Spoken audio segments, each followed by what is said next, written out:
What do we have here, Ken? Let's see. Oh, it's an indictment, all right. Why don't you read it to me? You're up for election, aren't you? Mr. Bundy? You got it, didn't you? Mr. Bundy? You told him that you were going to get me. He said he was going to get me, okay? You've got the indictment. It's all you're going to get. Let's read it. Let's go. Hi, before we get started, I'd just like to say that this video is for entertainment and educational purposes only. I will be talking about a serial killer. If you're sensitive to what a serial killer would do, then you probably should not watch this video. Thank you.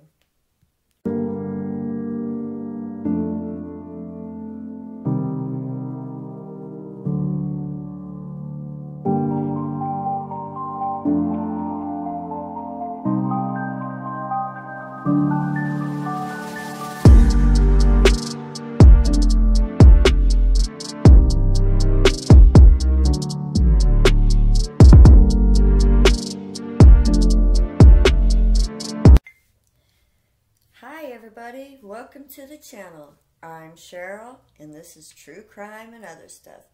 Today we're going to talk about Ted Bundy, America's most prolific serial killer. Let's get to it. He was born Theodore Robert Cowell, later to be known as America's most prolific serial killer, Ted Bundy, sometimes called the campus killer. Ted Bundy was born November 24th, 1946 in Burlington, Vermont. His crime spans from 1974 to 1978 in 7 different states, which include California, Colorado, Idaho, Oregon, Utah, Washington, and Florida. He was accused of raping and killing 36 women and girls. What can I say about Ted Bundy that everyone else hasn't already said? To affect the death of said Lisa Levy, My chance to talk to the press. contrary to section 78204 Florida statute. I'll plead not guilty right now. And your grand jurors being present. How about the capers? You'll get that. I talked to the press. I mean, we've had our chance. We've displayed the prisoner now. I think it's my turn. Pardon me, which one? I think that, Well, listen. I've been kept in isolation for 6 months. I've been kept away from the press. I've been buried by you. You've been talking for 6 months. I think it's my turn now. All right? we got a court order that there won't be any press here. Sure, there won't be any press interviews. You've given them out. I'm gagged. You're not. Okay. The Captain Binder will read your I'll rights. be heard. If you will, reading him. If you will, reading his rights. I mean, if you're like me, you've watched every documentary, every movie, anything Ted Bundy. I guess I was just really fascinated about Ted Bundy. Like, how did he get away with everything? I think he was a true psychopath and very manipulative. About 2:30. Master of manipulation. You are scheduled to be executed tomorrow morning at 7 o'clock if you don't receive another stay. What is going through your mind? What thoughts have you had in these last few days? Well, I won't kid you to say that it's something that I feel that I am in control of or something that I've come to terms with, because I haven't. It's a moment-by-moment thing. Sometimes I feel very tranquil, and other times I don't feel tranquil at all. What's going through my mind right now is to use the minutes and hours that I have left as fruitfully as possible and see what happens. It helps to live in the moment in the essence that we use it productively.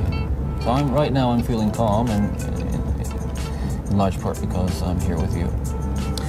For the record, you are guilty of killing many women and girls. Yes. Yes. I'm that's amazed true. at Ted, how how did it- Ted Bundy had fooled so many people for so long. So many said he was handsome and intelligent. Mediocre, if you ask me. Bundy always saw himself as better than he was. His childhood was awesome. He was great in athletics in school, and he had lots of friends, none of which was really true. Ted Bundy, master manipulator, psychopath, narcissist, evil. The 70s were a much different time. There was no computers, cell phones, cameras everywhere. Nobody knew who a serial killer was. They'd never heard of that before. People hitchhiked. They weren't afraid until there started to be a lot of serial killers out there. Ted Bundy being one of them. Ted Bundy once called himself the most cold-hearted son of a bitch you'd ever meet. Ted Bundy also said that the ultimate possession was in fact the taking of the life, and then the physical possession of the remains. Murder is not just a crime of lust or violence, he explained. It becomes a part of you, and you two are forever one, and the grounds where you kill them or you leave them become sacred to you, and you will be drawn back to them. Ted Bundy had a technique when approaching women. He would wear a cast or appear otherwise disabled and ask them to help put something in his car. He would then bludgeon them unconscious before binding, raping, and killing them, dumping their bodies in a remote location in the woods. Bundy would often revisit these sites and have sex with their decaying corpses. In some cases, Bundy would decapitate his victims and keep their skulls in his apartment, sleeping beside his trophies.